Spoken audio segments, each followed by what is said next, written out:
see my screen, right? Yeah. So last video we have studied about hypothesis testing, and then we have seen the scenario of how to put a statement of null hypothesis and how to put a statement in alternate hypothesis, and also we have seen this diagram how we can find out which is my type 1 error and what is my type 2 error. So today we will be seeing ANOVA.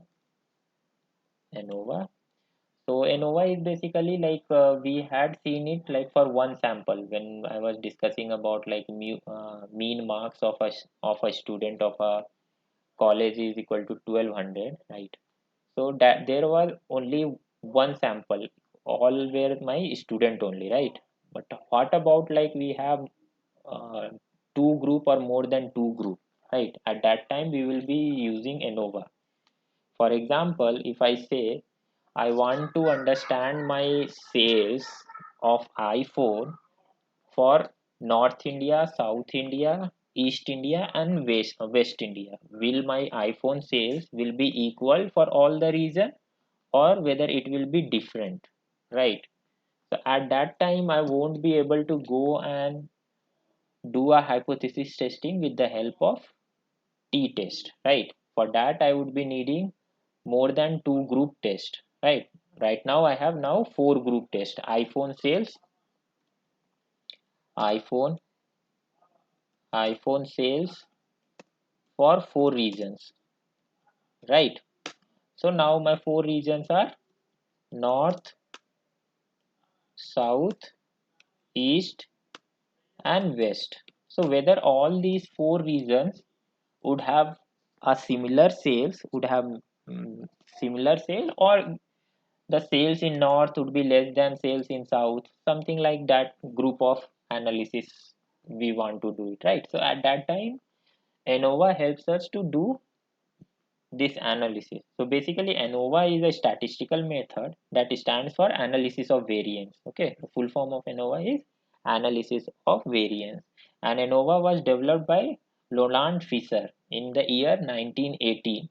Okay, and it is the extension of t-test and z-test. So we had looked the p-value, the t value last week with the help of Python when we have done this, right? So today we will be seeing the f statistics. So ANOVA follows the f statistic, and we will be seeing that. Okay, so basically like when we have more than two groups to analyze, we use ANOVA. Okay, so let me go to the Python notebook. So we had seen this, and this is the f test, right?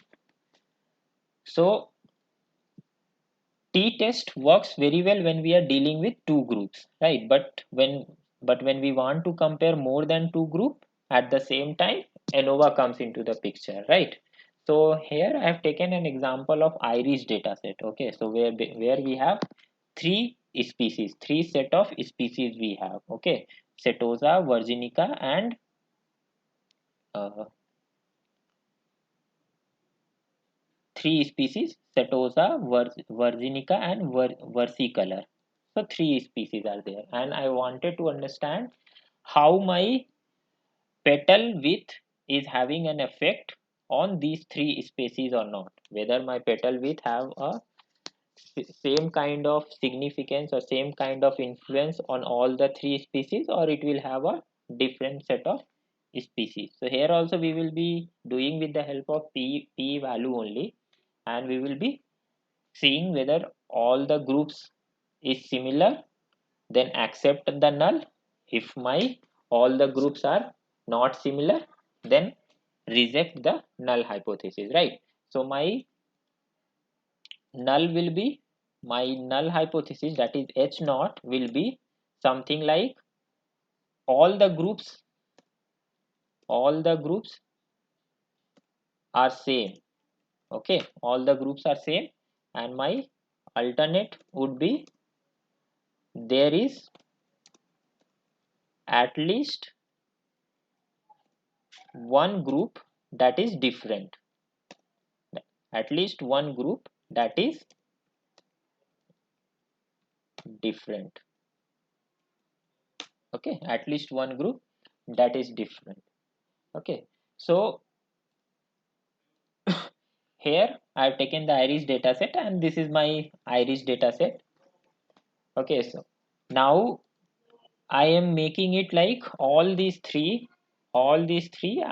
into one group.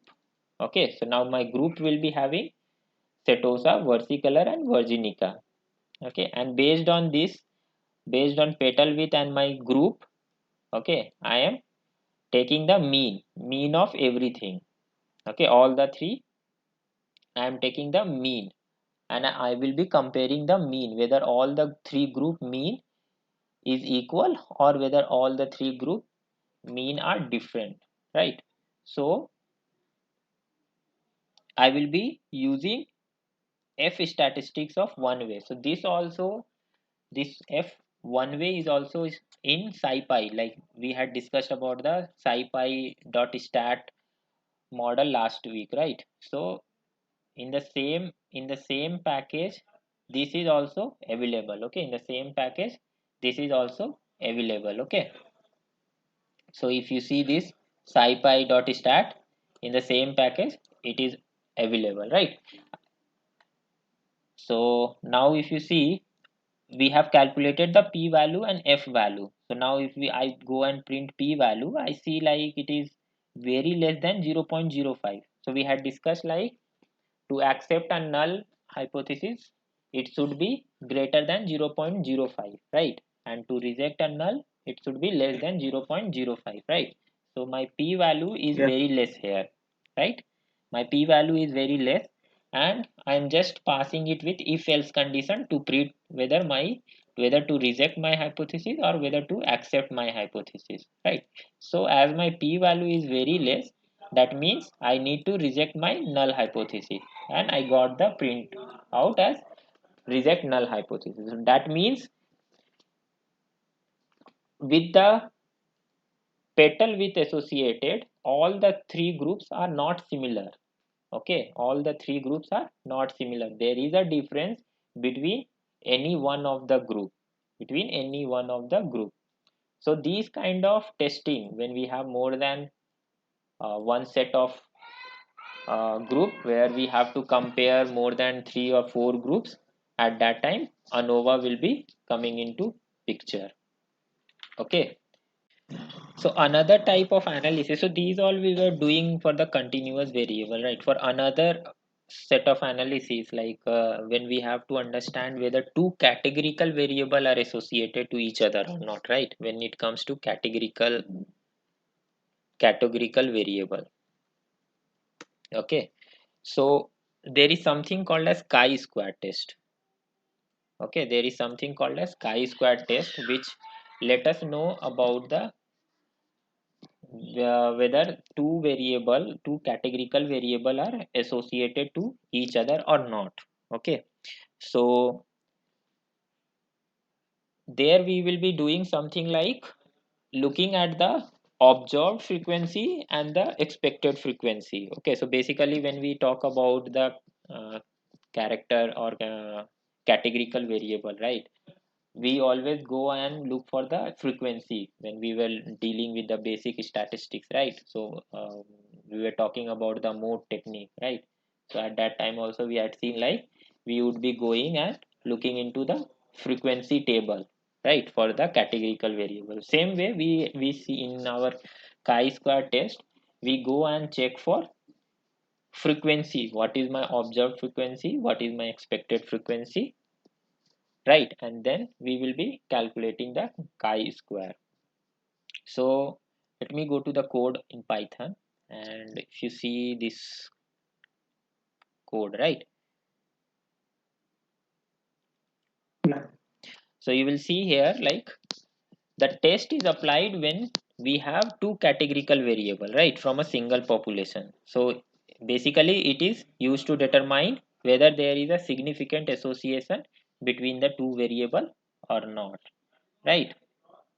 So if you see this, so if you see this formula, so chi-square equal to observed frequency minus expected frequency divided by expected frequency, and numerator whole square. So this is basically the chi-square formula we have. So what this code is doing, so we have tips data, right? When we were looking into the visualization part, we had seen some tips visualization as well, right? So here we are seeing in our data set, we have a column as sex, which is categorical, and also we have a column as a smoker, as no and yes, right? So basically, I would be interested to see whether these two column, which are categorical column, both have any association associated with it or not, right? So basically what I have done, I have created a crosstab tabular data where I have created a smoker yes and no, and then in sex male and female, and have seen the frequency, right? I've seen the how many are frequency that is getting populated, right? And then what I have done, I have divided it into observed and then expected.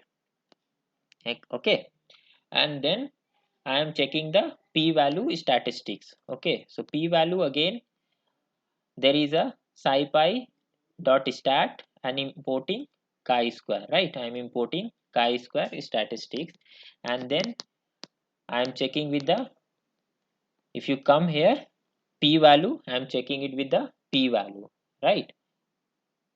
So with this p-value is coming as like 0.964, right? 0.964, which is greater than my 0.05. C significance level, I have still kept it as 0.05 only. Okay, and I am checking just if else statement. Okay, so basically there are two way to calculate this chi-square. One is through critical value and one is through alpha value, that is p value. Okay, significance p value, that is 0.05.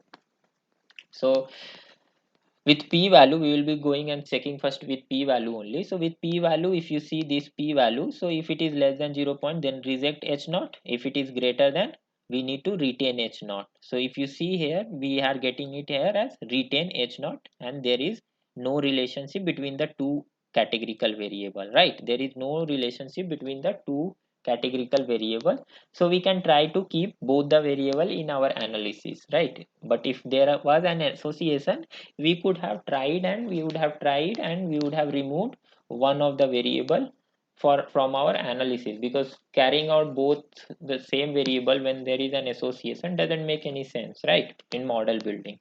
So chi-square helps us in understanding whether there is an association or whether there is not an association between the two categorical variable, like how we were looking out the continuous variable, right? Whether there is association or not, right? So there is something also as correlation.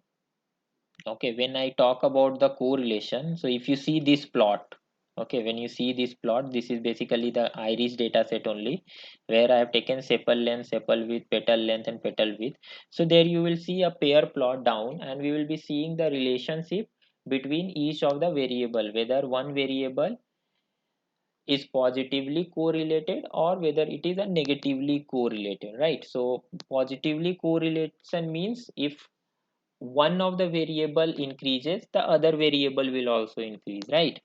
Negatively correlation means if one of the variable is increasing, the other variable will decrease, right? Something like opposite. So, and zero means there is no correlation. So we have a correlation range which comprises of -1 to 1.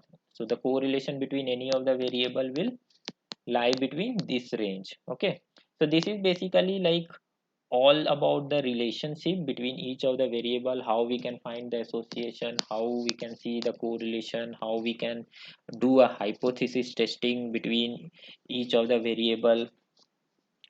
Okay, we have also seen the different normal distribution rules, right? Like within one standard deviation, how many percent, how much percentage should be there? Within two standard deviation, how much percentage should be there? Right, within three deviation, how much percentage should be there? So today we will be seeing how we can plot this normal distribution plot in Python. Okay, so basically uh, uh, this code will help you to draw a similar kind of graph in Python. So first we will be seeing how we can draw a normal plot, and then we will see like how we can segregate each of the standard deviations, right? How we can draw one standard deviation, how we can draw two standard deviation, how we can draw three deviations, right? So I will share you the code, you can go through the code, and it is a pretty simple code, but I will let you know like how we can draw this plot in Python. So basically first task is to do a probability density plot, right? This is my normal probability plot, and I have taken a range of -3 to 3. So I've taken a line space, right, -3 to 3 range, and I've plotted this plot. After that, within one standard deviation, right, plus minus one standard deviation. So this is my mathematical expression of normal distribution, and you will see I have drawn a plot where we have a shaded portion only for -1 to 1 standard deviation, which says like 68% of our value would be covered within one standard deviation, right, which I had shown you in Excel. Now for two standard deviation, we have something 95% of our observation or value should be covered under two standard deviation, right? So this would be the plot. And for this three standard deviation, we have 99.7 percentage of our data value spread across these three standard deviation, right?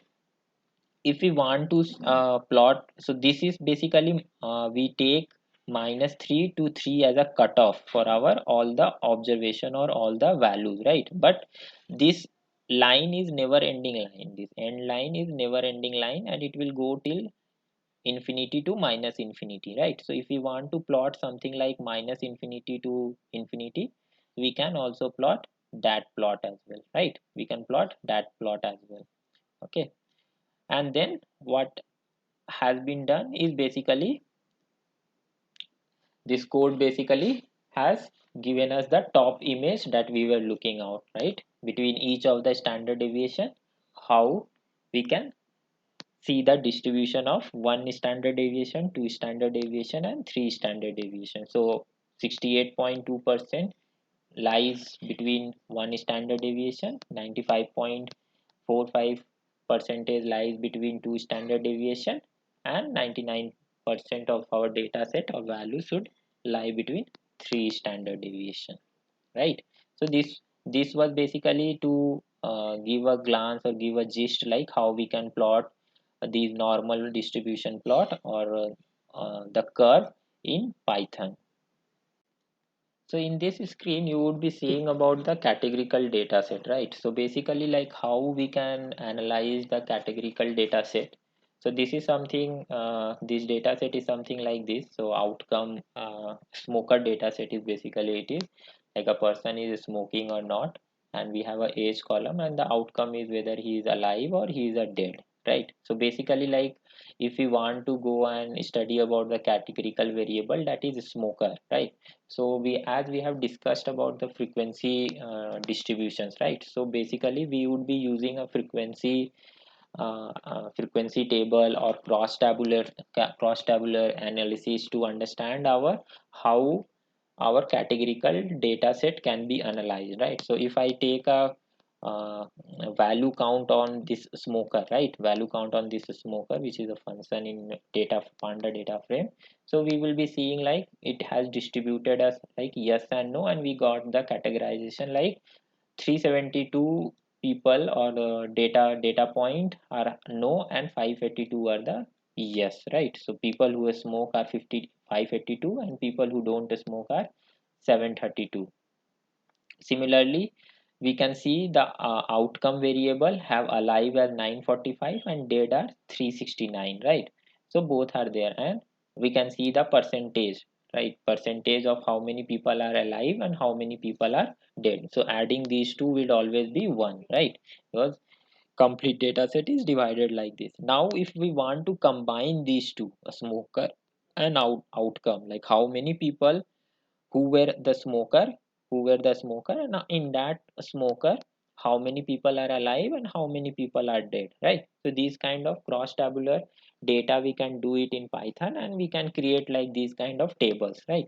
So this is basically to give you an gist, like we can do the analysis of our categorical variable like this way. Or for example, if we want to make our continuous variable into a categorical kind of variable or a label kind of uh, variable, right? So what we can do, like for age group, we have segregated each age into a bucket, like 0 to 30, 30 to 40, 40 to 53, 53 to 64, right? And we could have taken the count of each of the age. So for example, we have taken the count of each of the age, and then we have again plotted it like whether age group of 0 to 30, whether he was a smoker or not, and whether they are alive or not, right? So this kind of analysis, this kind of cross tabulation of data can be done using the categorical data set, and we can visualize it in a better way